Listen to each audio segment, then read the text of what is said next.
Patch preview 26.9. I've talked about most of these changes. However, there are a few that I haven't talked about yet. Ambessa, after being out for almost a year and a half, we've learned a lot about Ambessa's power curves, strengths and weaknesses, good and bad matchups. One area we feel has slightly less counterplay than we think is long-term healthy is Ambessa's ult warning. Given its long cast range, it often feels more missable, burden is on the caster, than dodgeable. Counterplay for user. We played around with several timings and think this timing strikes the best balance between dodgeability, requirement to combo CC, and still satisfaction for the Ambessa player. Shyvana. The goals of these changes are to increase differentiation. I can't talk. Between the AP and AD builds, create satisfying incentives for Shyvana players who want to be more of a durable dragon rather than a squishy burst champ. It's also been a common pain point that Shyvana's shield is both easily popped and having the move speed tied to that makes her play pattern quite binary and unsatisfying at the moment. So we're making the move speed from W more consistent and available. In the AD build, we're also looking to have QW pattern be more supported, as she needs to stick onto targets more. In this build, we're looking to balance the satisfaction of Q presses and repeated attacking. We've also added more incentives for the Shin synergies with Trinity Force. In particular by buffing her AD growth. Holy shit, okay, that's a lot of fucking text on Shyvana. Holy moly. While she lost a few incentives to build AD overall, we intend to support AD bruiser-oriented build as best as we can. In the AP build, we're looking to create stronger incentives for E to be maxed and played around EW. More of a fireball-oriented in and out pattern. We're continuing to follow up to ensure that Shyvana's tuning supports her builds as they play out. Okay, bro. That's a lot of text for a champion that got one of the worst reworks of all time. I mean, come on. This is literally up there with the Skarner rework, right? Two of the worst reworks Riot has done in a while. Okay. Zeri. While Zeri has been statistically balanced in her more bursty form, especially across ranks, her satisfaction identity has taken a hit. These changes are aimed at trading some of her damage output and re-emphasize her speed outputs, some of the main reasons players play her. Along with that are some physical changes like E-refunding attacks versus everything. While we're increasing some of the speed on ultimate, we'll keep an eye on the stack drop of duration to ensure it strikes the right balance. Okay, so people in the comments on YouTube have told me that I completely misread Zeri changes. I was talking about how they're going to increase her attack range, aka Q range, but apparently that's not even the case. Apparently it's only the zap range that's being increased or something like that. What the hell? I feel like I got scammed. We over-nerfed Tahm Kench last patch. We intend to buff Tahm Kench support overall, and these buffs are more skewed there, though they will overall affect both roles. Bro. I mean, the Tahm Kench changes, I like, this is something that, like, they just need, like, this is something that, like, I wonder how they fuck up, because they have so many people working in their team. Surely, like any Tahm Kench player can spot from a mile away why these changes would nerf the character, not buff it. And they still put it in the patch, they still ship it, and now they have to like fix it. I don't understand sometimes what they're doing. Briar is a bit too strong, especially in average play, while she's building very squishy on first, often collector. These changes are aimed at incentivizing her build to be more tanky. Warwick, on the other hand, has been languishing, especially in average play. Okay. So let's talk about some of the changes that I haven't addressed yet. So we have a Gragas change. W reduction goes up by 2% on rank 2 and then 8% later. Okay, there's a lot here to unfold. I think this is the type of change that Gragas players are probably not really looking forward to. That's the first thing to like really say. I mean, I could be wrong, right? But I just like, as a Gragas player myself, when I see this, even though I don't think this is like a small buff, this is just not something that like you get excited over, is my take. Regardless of that, you have to understand that this is a very low cooldown spammable ability, and its percent damage increased by quite a lot. I really do think this is going to matter a lot, right? And then another thing is that I guess it incentivizes him to build more bursty, right? Because technically getting more damage reduction here. And also then you have to also consider this is usually the last maxed ability. And it's probably not going to be changed. I still think you're probably going to be maxing this last in any case. So you're getting this buff from what, level 13 onwards? I mean, you know, top lane Gragas will benefit a little bit more compared to other roles, that is no doubt. But again, it's just not a buff that I think as a Gragas player you're gonna be excited about.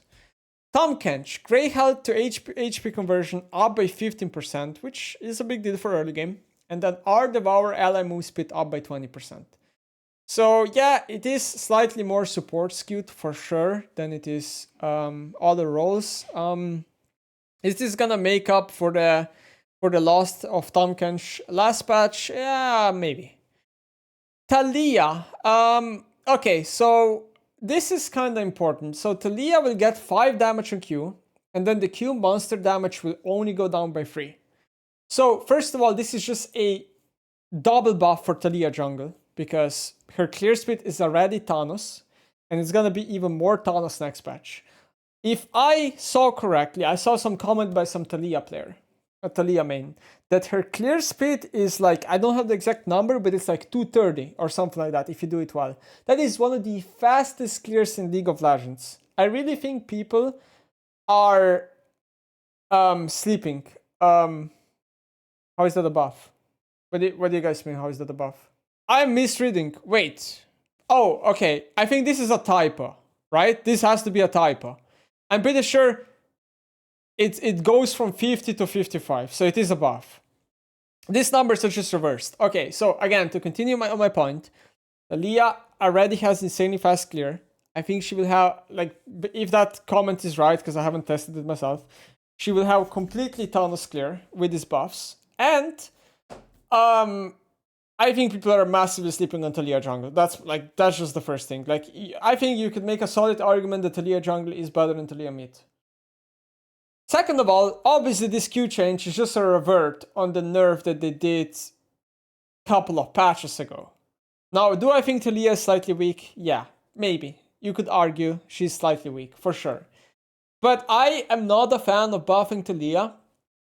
And I'll give you a quick TLDR. First of all, massive pro play problem. I think this champion makes high-end pro play insanely stale. In my opinion, Azir, Orianna, and Taliyah are 3 of the worst champions you can put in pro play.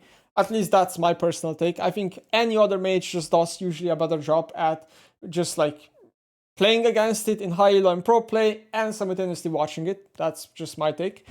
Second of all, trying to remember what was my second point, because I had 2 points. One was the pro play problem. Oh yeah, the second point was I mean, again, this is my take. Maybe Taliyah players will not agree. What I would like, I just think Taliyah feels weird to play. And the main reason for that is I think they need to bring back W to do damage, because it's just an awkward champion where too much of the power is in Q and E. I think W pass and ult can feel way too satisfying. So what I would like to see on Taliyah is I would like maybe a ultimate to get a passive, so you're more incentivized to put points into it. But that one's not that important. The most important one for me is that W would get damage back. And then you would put less into the power from E and Q, more into power into like W and stuff. I would just like 3 of the abilities to somehow do damage. I think it would just feel better, because I have memories of old Taliyah, which used to be like that, and I think the champion was way better back then. So that's my take on Taliyah. Warwick, 6 to 46 to 6 to 55. So again, this is per level, right? So it's slightly top and skewed buff. Okay, not that big of a deal. I still would like Warwick to not be. I would like this champion to not be allowed to like go Kraken Slayer Borg type of builds as easily. Kind of same problem Briar has, but that's like discussion for another day. Ambessa, okay. I saw this on Twitter. So first of all, I'm genuinely surprised that Riot is doing a change like this. I think this type of change requires some balls, actually.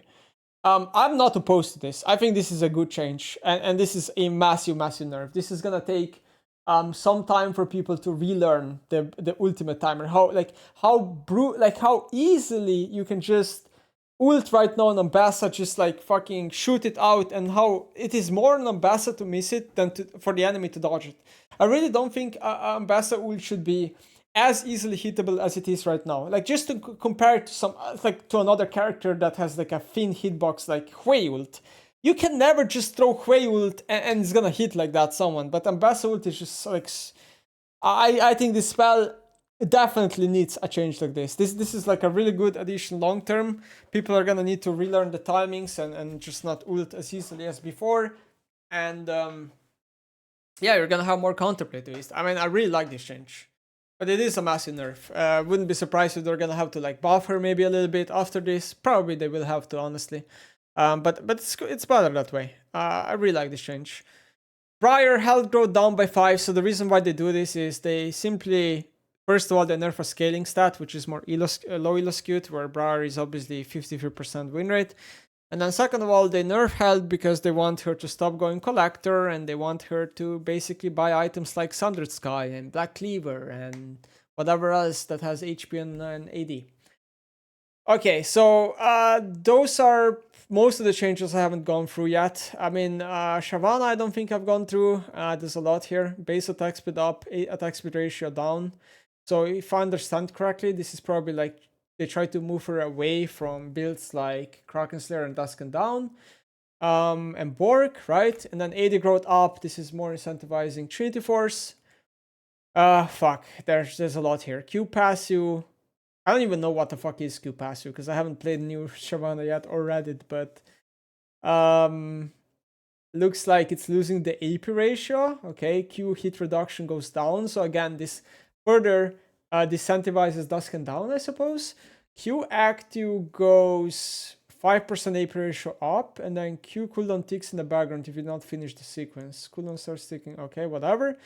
W cooldown down by 1, down by 3. Okay, so better cooldown there. The shield will go up and scales with bonus health now compared to max health, which if you buy a lot of health could be a buff in some cases. If you don't buy a lot of health, aka Bork, Kraken Slayer, Dusk and Down, it's probably a nerf, right? Damage 80 to 160.